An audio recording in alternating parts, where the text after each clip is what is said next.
Namaste my to family, कशा तुम्ही सर्वजण? सोलापुरी ताई या युट्यूब चॅनलवरती तुम्हा सर्वांचं मनापासून खूप खूप स्वागत आहे। आशा करते तुम्ही सर्वजण खूप मस्त आणि खूप मजेत असाल। तर आजच्या या व्हिडिओमध्ये आपण काय पाहणार आहोत, तर तुमचे जे लिप्स आहेत ते काळे झाले असतील किंवा उन्हामुळे तुमचे जे लिप्स आहेत ते रुक्ष झाले असतील, त्यामध्ये अजिबात म्हणजे असा टवटवीतपणा नसेल ओठांवरती आणि त्यामुळे तुमचा जो चेहरा आहे खराब दिसत असेल, तर त्यासाठी आज मी खूप साधा सोपा एक उपाय तुमच्याशी शेअर करणार आहे, जेणेकरून त्याचा फायदा तुम्हाला लवकरात लवकर रिझल्ट तुम्हाला मिळेल आणि फायदा होईल।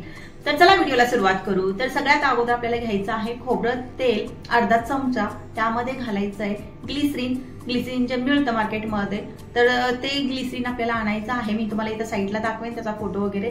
तर ग्लिसरीन घालायचं आहे अर्धा चमचा।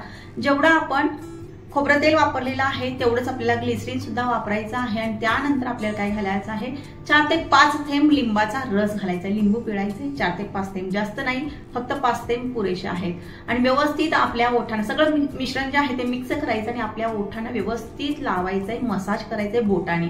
तर साधारणतः हा जो मसाज असणार आहे 5 ते 6 मिनिटाचा तुम्हाला करायचा आहे। आणि त्यानंतर अर्धा तास ते लिप्स वरतीच ठेवायचंय असंच।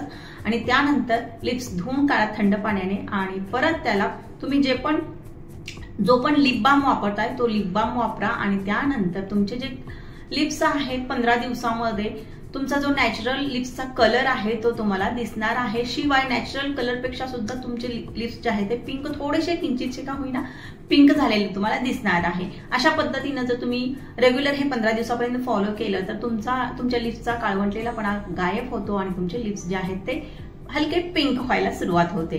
तर आशा करते व्हिडिओ लक्षात आला असेल, व्हिडिओ समजला असेल। व्हिडिओ आवडला तर व्हिडिओला लाईक नक्की करत जा, चॅनलला सुद्धा सबस्क्राईब करून नक्की ठेवा। तर चला भेटूया परत एका नवीन व्हिडिओमध्ये, तोपर्यंत बाय बाय।